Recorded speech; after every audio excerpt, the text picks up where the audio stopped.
Recording live in the Hickory Hut studio, this is The Session with Ryan and Jess. Jess, welcome to the show. Thanks, Ryan. You're welcome. You may or may not remember, back in mid-February, we did one session in the spring along with student Nick Minshaw, and then COVID hit. And then we were done for the whole summer. Yeah, and then we were done. So we decided to start back up here in the fall. And Nick Minshaw, unfortunately, I guess it'd be fortunately for him, was able to get an internship in his hometown of Pittsburgh. Yep. So that's a boon for his education, but not a boon for the session. But Jess and I have a wonderful working relationship. We do. And we are moving forward with the session. We had one ready to go at the end of September.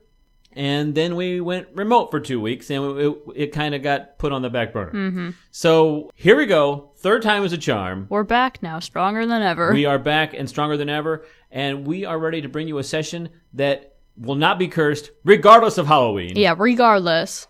We are going to get this show out there. So remember to vote November 3rd. It's coming up. So I came across an interesting article that talks about college students and the struggle to spot misinformation online before the 2020 election. Do you have any thoughts on that before I get into this article from USA Today?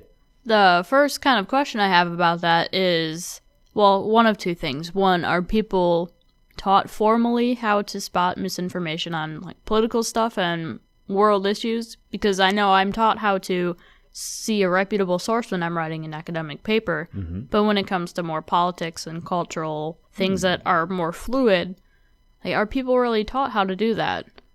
It is not mentioned in this article, but I would assume the answer to that is no. Probably not. It might be more of an acquired thing. You get better at it as you go along.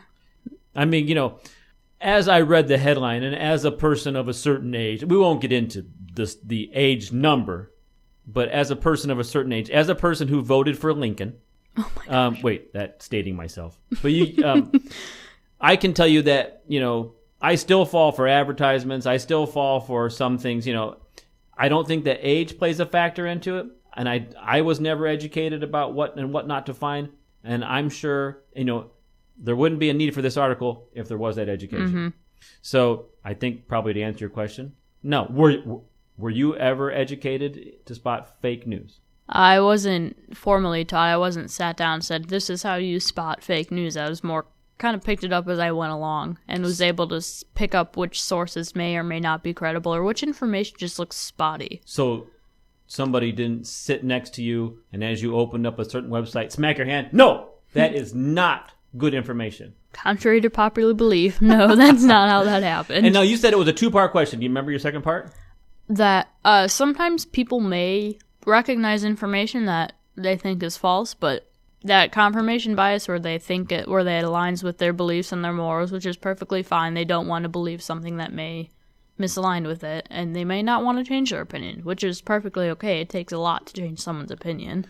Correct. It absolutely does. Now, I think the one thing about this article, it was concerning, not necessarily like, I don't believe that, like, that doesn't fit with my beliefs, but it was that certain websites may be trying to influence your thinking and your beliefs, and they are actually like lobbyists or something like that. So, of course, their whole job is to make you think a certain way. So let's kind of get into the article real quick. We won't spend a lot of time on it. But the study comes from the Stanford History Education Group. Sounds like a big-time thing. Got Stanford in the title. They gave two separate tasks to 263 students from a large university on the East Coast. They were hoping to find the students' ability to assess the trustworthiness of a news story and to evaluate the credibility of an informational website. So this sounds like it would be an excellent class. I mean, if you were going to take a class, because to your point, your first point, it would be a wonderful class to be able to help you spot misinformation. Yeah, and because I think it looks a lot easier on the surface, but I think it's one of those things where it's easier said than done because you get into how much information in general just exists on the internet, which sources are more like lobbyist sources, which sources are unbiased, and that sort of thing. And it's tough. I mean, the whole point behind those is they try to camouflage that as much as they possibly can. Uh-huh. So we can't just assume that because you grew up with the smartphone in your hand, so to speak, that you are able to easily tell misinformation from fact. So in the first task, 2/3 of the students failed to identify that the story was published on a fake website, a satirical website. That one surprises me because I think those tend to be obvious, like sheep goes to the moon. Yeah. Whatever. I mean, but of course they're getting better at hiding the fact. I mean, even, long-standing news corporations get duped sometimes. Yeah. And they have people on their payroll not to get duped. I know. And sometimes it's tricky, though. There'll be...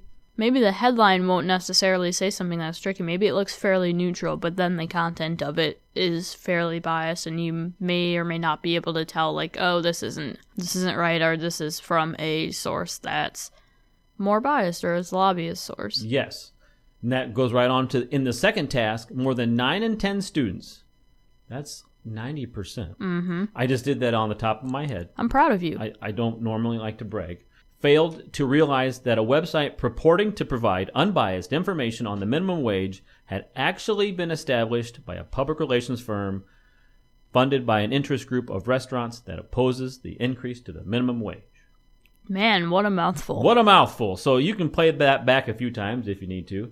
But really, the headline of the article was dealing with college students, but I think it could be anybody. Mm-hmm. Is there a way to help make sure that you're getting information from a reputable source? I'd say look for social media websites or social media platforms where people or sources are verified. That's one way for sure, knowing that, hey, blah, blah, blah news company or blah, blah, blah candidate is verified. And oftentimes they'll have links to their official campaigns or their official websites on there.